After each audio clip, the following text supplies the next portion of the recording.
Film Diet Podcast. And then it was just sequel after sequel after sequel. There was no character development at all. Just that on pure technical levels. There are filmmakers that don't want it just to be an entertainment experience.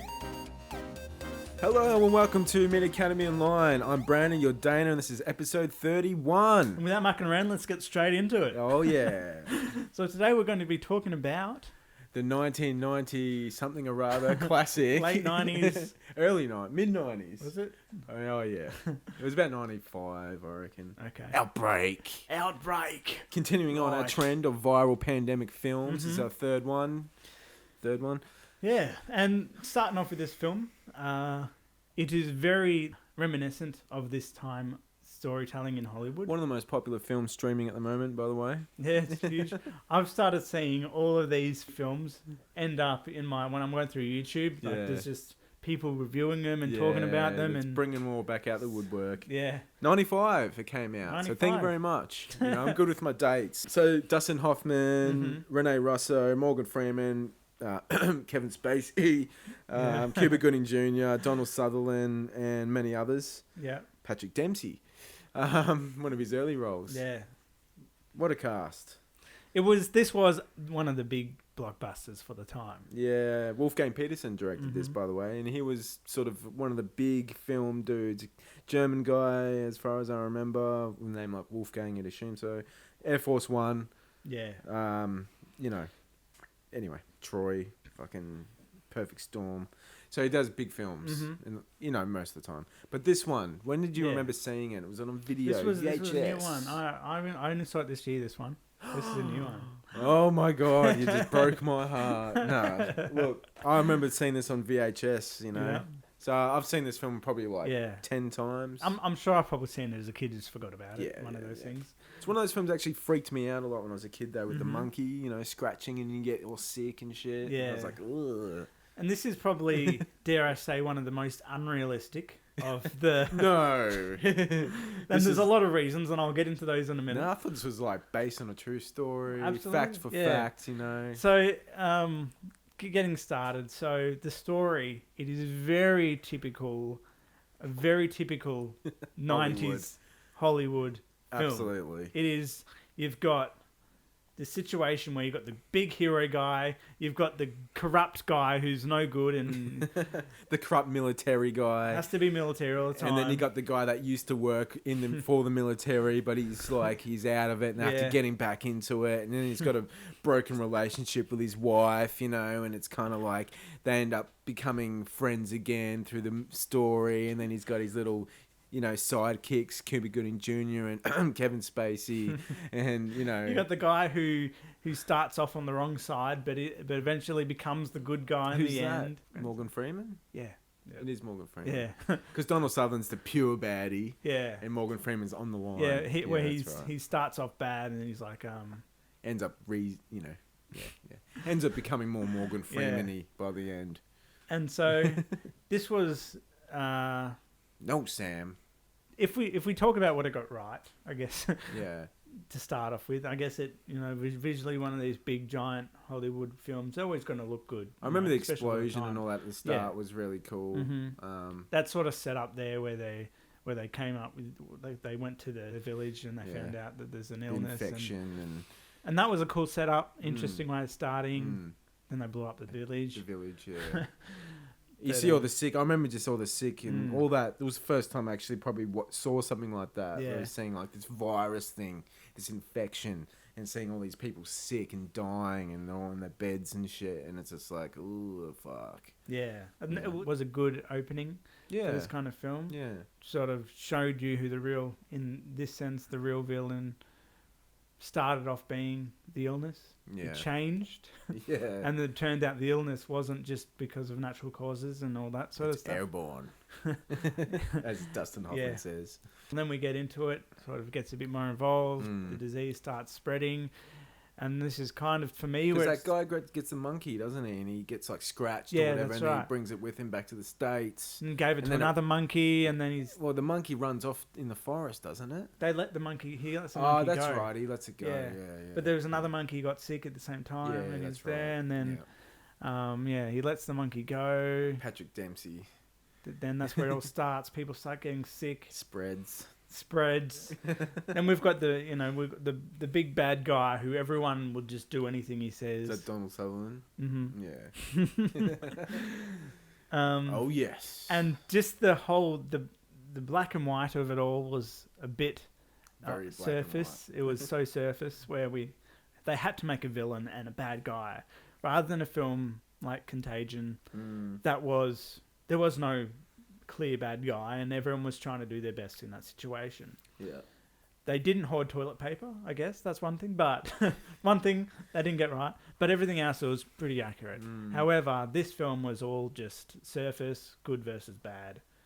Didn't have to be, but that's, I guess, the storytelling sort of climate at the time. Akin to that time. Memorable scene in this film would be when the girl is going to go play with the monkey. Oh, yes. Or she's made friends with the monkey. I really enjoyed that moment. That sort of segment of the film is probably one of the stronger parts of the film. Yeah, the bit where they just by chance see on the news or when he sort of stormed the news set. Yeah. And they're like, if you've seen a monkey or whatever it is, let us know. And then she's like, holy sugar. Yeah. My daughter said she's been playing with a monkey. Yeah. So, it's got parts in the film that I still like. Yeah, absolutely. But, there's a lot of parts I don't. So it's kind of like, it's just that 90s sort of flavour. Dustin Hoffman, like, I've always enjoyed him as an actor, his work. And seeing him in a film like this is very different to what he normally does. The helicopter scene was cool, where they had the helicopters all the one chasing. At the end. Yeah, at the end when they were chasing him, and then the big fight sort of thing, having to fly around. That was really they handled cool. all that pretty well for the time. And very unbelievable. Like, it would not be happening. But this is clearly Hollywood here. We're not looking for realism. But Kevin Spacey, getting his hand, when he gets the infection, he gets infected, and he gets his hand cut open. Yeah, that part always kind of freaked me out as well. Yeah. The other one last factor that I thought was completely unrealistic on the topic of things being unrealistic was we got the monkey now. Let's just go over in the lab. Give me half an hour and I'll have a cure. I have a vaccine. If only it was that easy.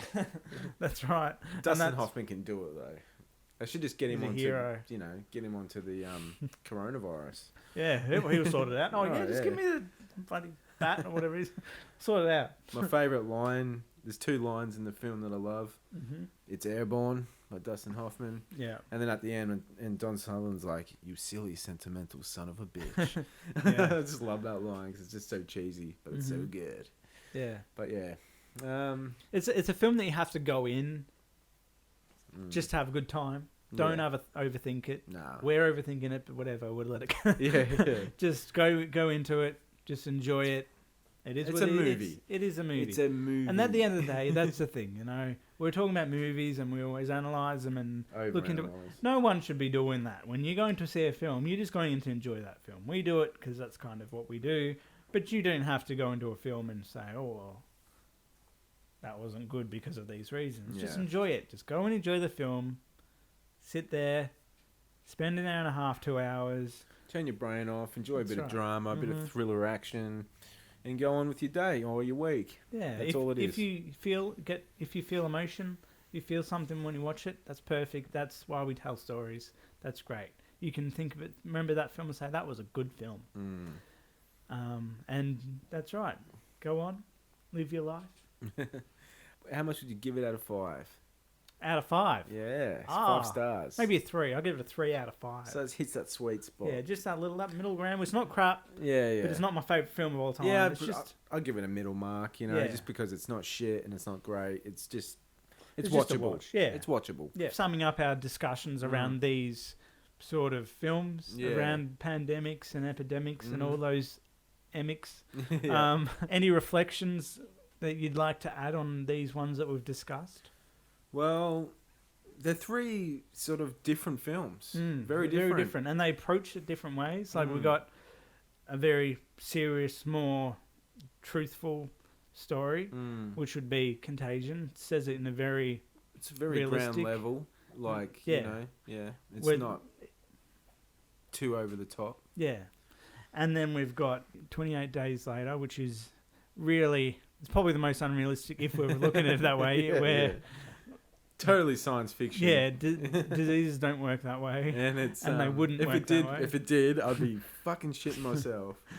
I think everyone will be. Yeah. How quick would the world end? If coronavirus has done this much damage, imagine what that kind of infection would do. Yeah, It'd only take a day. Stuffed. Yeah, no. Not 28 days. It would literally probably take 2 days for the world to be Forget about toilet paper. We wouldn't have time to get the toilet paper. We'd be done. We'd be shitting our pants I'd and just keep my it there. pants. Yeah, I'd be sweet with that. Whatever. Yeah, and then this final one was a very Hollywood blockbuster of that time. Yeah. Where it was just like... And they're all released in like... surface. Almost like a decade apart too. Yeah. Roughly. Yeah, it's not every day we see these kind of films. No. They're not everyone's sort of like go-to kind of films to watch. No, it's a funny kind of little genre, subgenre. And it's sort of like indicative of like disaster viruses and films. Yeah, it's what you'd expect. Like there's a lot of films that will fall into this sort of awkward bracket where people won't want to, necessarily want to see all the time. No. And virus and things we always kind of tend to almost forget about and not want to talk about. Yeah, we don't want to remember. It's just like, until this shit happens. Yeah, and it's like, okay, it's up in the media again. Get them out. Get those scripts out from the drawer. Yeah. I assume there's going to be a few films coming out. That's right. Moving forward, give it a year or two and we'll probably see 10. Something, yeah. We'll Netflix, see straight to Netflix heaps, ones. Yeah. Really we've already bad seen ones. they've got the documentary series out. It's okay. Pandemic or something. I think it's called right. Pandemic, which is like a documentary one. And they must have been working on that. And it's just come out as the corona stuff started happening. So that would have been a big fluke. And they would have been like, quickly rush it out. Get it out now. Yeah. So how that one happened, I don't know.